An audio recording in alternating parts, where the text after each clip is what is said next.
because it's been well documented he was a practice squad player, then worked his way on to the NFL roster, and then he's making, as Josh Allen said Sunday after the game, like legitimate plays in the league. How do you follow that up? My favorite thing said about him was when Sean McDermott said, for a guy like him, no job too small, no job too big.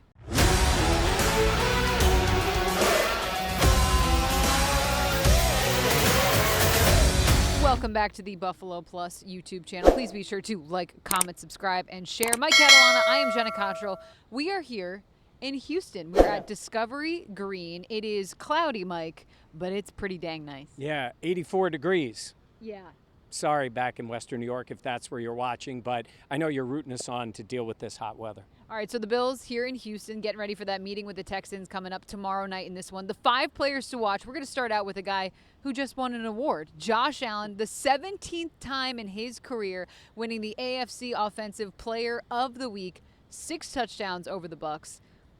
He's unbelievable, but he talked about this week that he didn't play good enough. Well, if you'd have been asking at the end of the first quarter, who's going to be player of the week, I don't think people would have said Josh Allen. No, he played poorly at the beginning and then went and did that whole 6 touchdown thing, 3 on the ground, 3 in the air. But this has not been a great place for him. You know, this week you mentioned when he talked about he didn't play well in the game in the beginning. Then he knows he played a lot better later on. He also talked about the game he played here a year ago, and he said, I got beaten up in that game. Like, he took a beating in the game. They did make a comeback. They got it tied. They ended up losing. This has not been a great place for Josh Allen. Josh Allen 0 for 3 here in Houston, including that 2019 playoff game. What do you think about how dominant Josh Allen has been in his career? This has kind of been the thorn in his side. You mentioned last season, the game at NRG Stadium. It was an ugly one. What do you want to see out of Allen coming off that 6 touchdown day a couple days ago? What do you want to see from him coming up for Thursday? He's not having 6 touchdowns. This is not a run up and down the field. We're going to talk a little bit about the Houston defense, but I think it is going to be do not turn the ball over. Like, I know everybody saw Josh play that way against Tampa, and that was fantastic. And he has that when I won't say when he wants to, when he needs to, he can pull that off and make those plays. Superman cape. Right, puts it on. But this is the kind of game I really do believe that it's more of that play smart, make plays. You can't, not try to make plays, but you cannot turn the ball over against this Houston team. They get after it. They're number 1 against points allowed. They get after the quarterback. Like, they are a really, really tough physical defense. Maintain the ball, move the ball, score points. Maybe 21 wins this game. I think it's a lower scoring game. He's got to be Josh, but be Josh maybe 2024 Josh more than whatever version of that we saw on Sunday. We saw the Josh Allen full experience on Sunday, but I agree, protecting the football, making those smart decisions. We've seen Josh Allen be able to play like that, but against a very good Texans defense, you want to see him be in control, and we want to see that once again. All right, we're talking about the Bills' offense. We'll go to what the tackles need to do in terms of the O-line, but Tyrell Shavers coming off a big game. Gabe Davis coming off a game where he's back in the Bills lineup. What do you want to see from the Bills passing game, and specifically those 2 guys? I want to start with Shavers, though, because the praise for him has been, effusive this week. Yes. Because it's been well documented he was a practice squad player, then worked his way on to the NFL roster, and then he's making, as Josh Allen said Sunday after the game, like legitimate plays in the league. How do you follow that up? My favorite thing said about him was when Sean McDermott said, for a guy like him, no job too small, no job too big. And no job...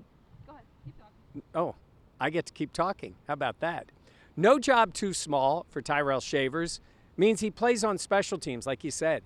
He catches a touchdown pass, and then he's running under the kickoffs, right? That's what he does. No job too big. How about go down the field, catch the ball, touchdown, big play in the game. Yeah. Josh trusted him.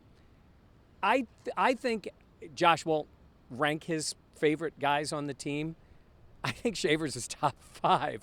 I think he just loves his story, loves his work ethic, loves that he has elevated himself to a guy who's getting regular snaps in the offense. And you can love someone's story, but that doesn't mean you trust them. But I think you see that trust because it has been built over seasons together. Josh said this week, even at practice, like, if I want to stay late and do routes, he's there. If I want to come in early, like, he is always around. And that's really important. But I agree. How you follow that up is you be the same person that you have been all along. Now there's a little bit of pressure, though, that comes with that because you're not just, oh, who's that guy, number 14, Tyrell Shavers? It's like, oh, he had a big game. And people are picking him up on their fantasy teams, right? At this time of the year, you're like, who's this dude? He's healthy? Okay. Yes. And Gabe Davis to go along with him. I mean, we believe Gabe's going to get the regular snaps. I wouldn't see any reason why he would not. Yeah. Again, be that guy. You talked about trust. Obviously, it's a guy Josh trusts very much. Yeah, I just want to see what that looks like. You know, I think for his debut back with the Bills, it was a nice game. How do you move beyond that and be another reliable piece for Josh Allen in this passing offense? All right, talking more about the offense, we mentioned Texans defense is very good. Specifically, it's going to be Deion Dawkins, Spencer Brown, the 2 tackles, and they're going to get a lot of work in tomorrow night. Will Anderson, Danielle Hunter, these guys hunt quarterbacks. They are physical. That's the way they play. Like I said, number 1 against points against in the league. Give up, I think they're 4th against the run. They have Stingley in the secondary. Like, this is legit. I would say, certainly ranking-wise, the best defense in the league. They show up every week. That's why I said it's going to be that type of game.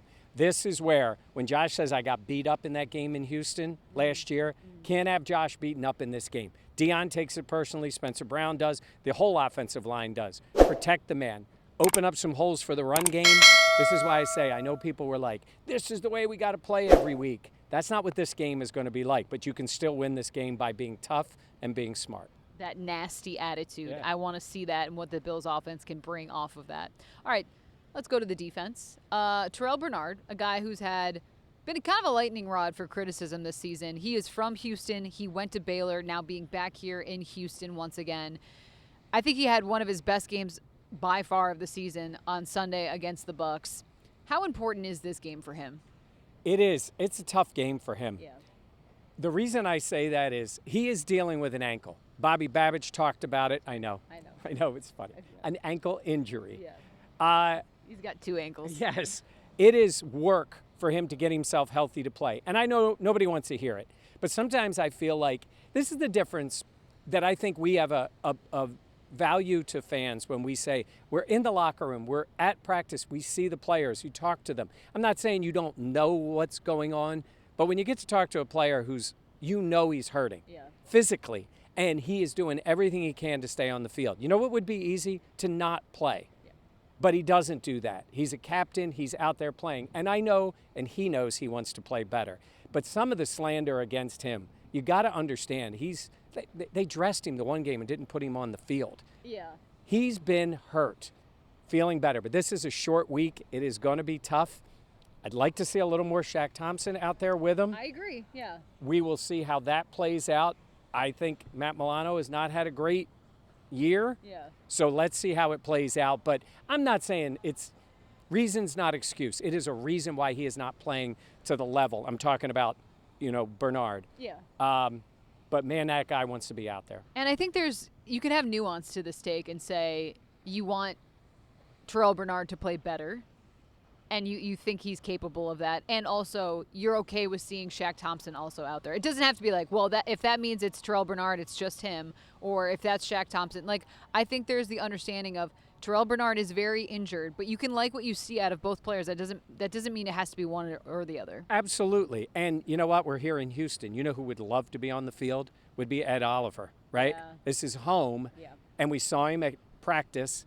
I mean, he's smiling. Bionic man. Yeah, the bicep. And he'll be back. But that is very impactful to Terrell Bernard, what's done in front of him. That's impactful to all of them.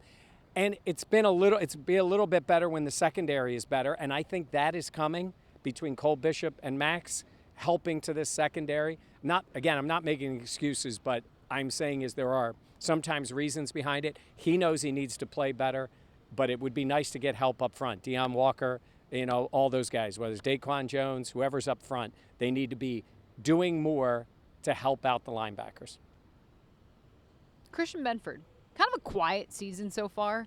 I think he's one of the players to watch in this game, and I think he's a little bit under the radar for people because he's not one of these people that jump out. But assuming Nico Collins is out there in terms of Benford's watching him, that's a big spot for him. Yeah, I thought he played much better last week. I mean, the Bills' pass defense was good. Yeah. And it sets up Dan's line, so I'm not know. going to say it. But the Bills' pass defense was good. Other than that, no, the run defense was terrible. Fortunate thing is, I don't think the Texans are a very good running team. They haven't been. Nico Collins can play. Davis Mills gets him the ball. Like, I think Mills, I don't think it's a step down from C.J. Stroud right now. So I think they're going to try to try to run the ball on the Bills, but they will try to get it to him. So let's see. But I thought Benford looked better this past week against a Tampa team that puts up some points usually. So I think that was encouraging. But Nico Collins, we saw what happened. Cole Bishop saw what happened. Yes. I mean, he's out there as a young player. And, they go over top of him and get the touchdown. So obviously it's important to him too. But I think that corner play really is impactful.